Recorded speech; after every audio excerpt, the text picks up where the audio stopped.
That first sip changed everything. The brown liquid bubbled against his tongue. Sweetness he had forgotten existed. A German soldier held the glass bottle with trembling fingers. The fizz tickled his throat. 5 cents had bought him a miracle. Coca Cola in an American prison camp, while his children back home measured sugar by the gram. This was the moment ideology began to crumble. Not under bombs or bullets, under the weight of a nickel soda. Summer heat baked the Tennessee campgrounds. Dust swirled between the barracks. Electric fans hummed in the canteen. German prisoners lined up with coins in their palms. 5 cents for Coca Cola. 5 cents for candy bars. 5 cents for ice cream sandwiches. The same price American children paid. The same treats American families enjoyed. Yet here were enemy soldiers, eating better than their own families, drinking luxuries their wives had never tasted. This was July 1943. Across America, camps held over 370,000 German prisoners, men who had marched for Hitler, men who believed in Nazi propaganda, men who expected American cruelty. Instead, they found abundance, pancakes dripping with syrup, fresh eggs steaming on their plates, coffee sweetened without limit. Sugar bowls sat openly on mess hall tables. No guards watched them. No rationing cards required. The shock ran deeper than bullets ever could. Ice cream appeared on Independence Day. Hand-cranked freezers churned gallons of it. Vanilla, chocolate, strawberry. Prisoners who had not seen milk in months now ate frozen cream by the scoop. On Liberty ships crossing the Atlantic, the revelation had begun. These vessels carried thousands each month, built every 42 hours in American shipyards. Industrial miracles of steel and speed. The ships themselves proved Nazi propaganda wrong. America was not chaotic, not weak, not divided. These floating factories moved with precision, carried prisoners in passenger comfort, fed them meals that exceeded their own army rations, 3,500 calories per day. Fresh bread baked in ship kitchens, vegetables served at every meal, real coffee with cream and sugar. And then came the moment that shattered everything. Ice cream machines churning in the middle of the ocean. The USS General M.B. Stewart logged it carefully. July 4th, 1943. 10 gallons produced that morning. Served to German prisoners celebrating American independence. Men eating dessert while crossing to captivity. Their families, meanwhile, counted crumbs. Norfolk, Virginia appeared through the salt spray. Massive cranes swinging cargo. More goods moving in one day than German ports handled in weeks. Shop windows blazed with plenty. Candy bars stacked in pyramids. Hershey, Mars, Nestlé, all for 5 cents each. Children pressed noses against glass, pointing at chocolate they wanted. Not needed, wanted. The casual waste stunned every prisoner. Half-eaten bars thrown away. Bottles of soda abandoned with inches remaining. Train journeys inland continued the education. Not cattle cars, but passenger coaches. White tablecloths in dining cars. Fried chicken served on china plates. Vegetables cooked fresh. Pie with coffee. All while traveling to prison. A German sergeant whispered to his companion, "This cannot be real." But the meals kept coming, mile after mile. Proof that America's plenty was not performance, not propaganda, not illusion. This was ordinary American abundance. Camp Crossville rose from Tennessee hills. Electric lights blazed through the night. Hot water flowed from taps. Flush toilets in every building. Heated barracks, warmer than German homes. Conditions that exceeded Geneva requirements. The camp store delivered the killing blow. Here prisoners spent wages earned through labor. 80 cents per day. Later raised to $1. enough to buy 16 bottles of Coca Cola, or 30 chocolate bars, or gallon containers of ice cream. Items that required political connections in Germany. Here sold for pocket change. The PX overflowed with choices. Coca Cola, Pepsi, Dr. Pepper. Prisoners stood debating preferences, not scarcity. Preference? The democratic luxury of choice. Work assignments spread the lesson wider. Michigan cherry orchards employed German hands. Fruit destined for ice cream sundaes. Colorado sugar beet farms mechanized beyond German imagination. Single operations outproducing entire regions back home. Warehouses stacked with tons of surplus. Perfectly good produce discarded when markets filled. The casual waste horrified men trained in scarcity. Yet it proved a larger truth.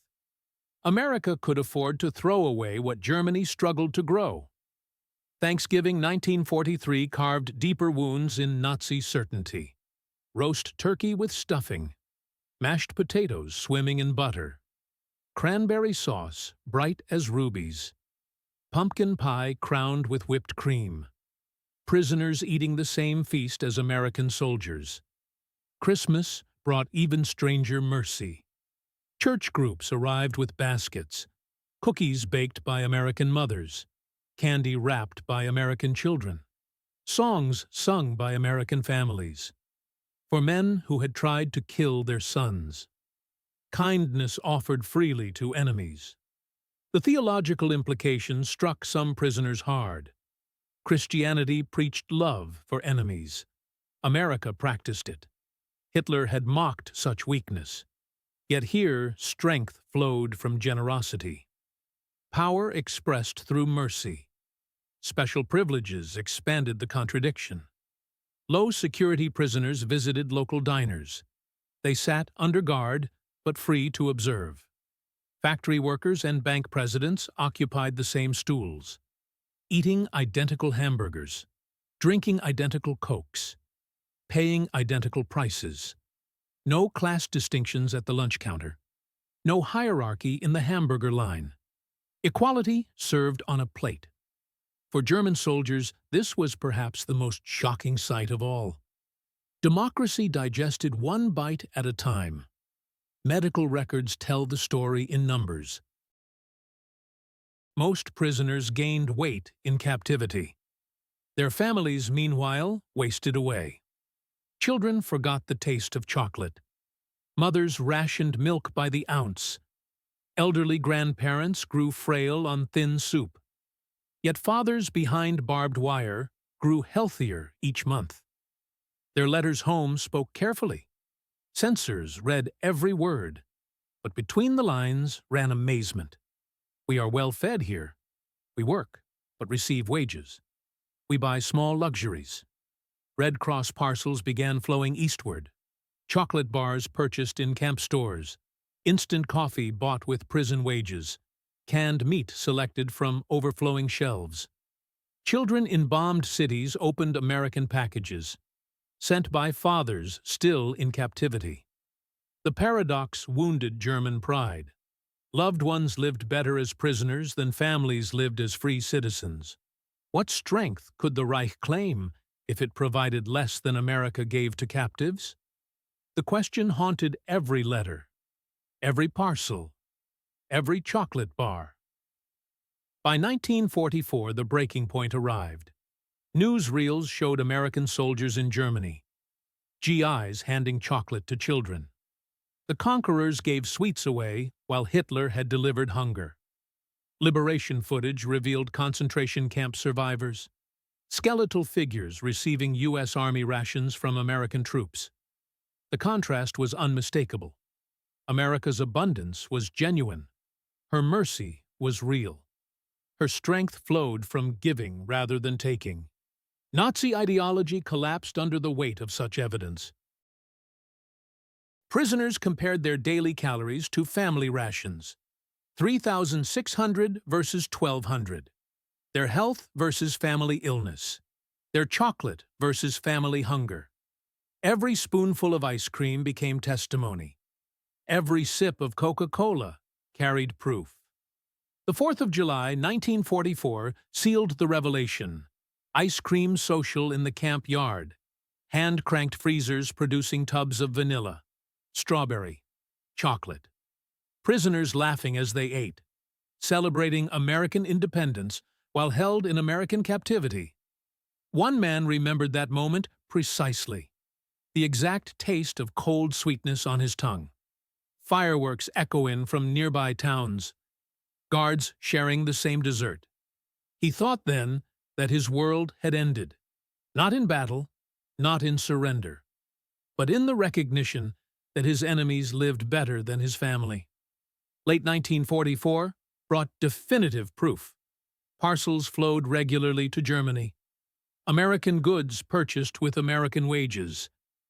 Children tasted Hershey bars for the first time. Wives opened cans of American coffee. Luxuries beyond their dreams arriving from fathers in prison. How could Nazi propaganda survive this reality? What claim of strength remained when captives lived better than citizens? The questions spread through German communities, whispered in bread lines, shared in bomb shelters. Some families felt resentment. Why should prisoners eat while they starved? Others felt wonder. What kind of nation feeds its enemies so well? Most felt confusion. The world had turned upside down. Captivity brought abundance. Freedom delivered hunger. The camps became laboratories of democracy. Prisoners observed American efficiency, standardized production that guaranteed quality, mass distribution that reached every corner, consumer choice that bred loyalty instead of chaos. Coca Cola tasted identical in Maine and Texas. Every bottle carried the same fizz, the same sweetness, the same cold satisfaction. Technical precision German industry had never achieved, yet accomplished casually, routinely, without fanfare.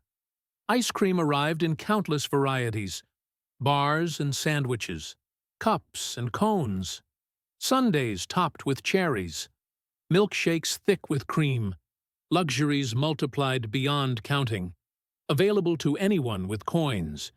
Even rationing revealed the gulf between nations. Americans complained of sugar shortages, 2 pounds per month, still triple German allotments. Meat rations exceeding German amounts by weeks. Coffee available when German civilians drank chicory. Letters crossed the Atlantic carrying impossible news. Fathers gained weight in captivity. Children lost it at home. Prisoners bought ice cream with pocket change. Families counted potato peels like currency. The cognitive dissonance shattered faith. If America could waste what Germany could not provide, then every Nazi claim was false. Abundance was not weakness, but strength. Generosity was not softness, but power. Holiday celebrations drove the lesson deeper. Thanksgiving turkeys weighing more than German families ate in months. Christmas cookies by the dozen, when German children received single sweets. Easter candy distributed freely when German adults had forgotten chocolate existed. American civilians participated willingly. Church groups singing carols. Women's clubs baking treats. Children drawing pictures for enemy soldiers. The entire society practicing the Christianity Hitler had mocked as weak. Yet this weakness defeated Nazi strength. This mercy overcame fascist cruelty.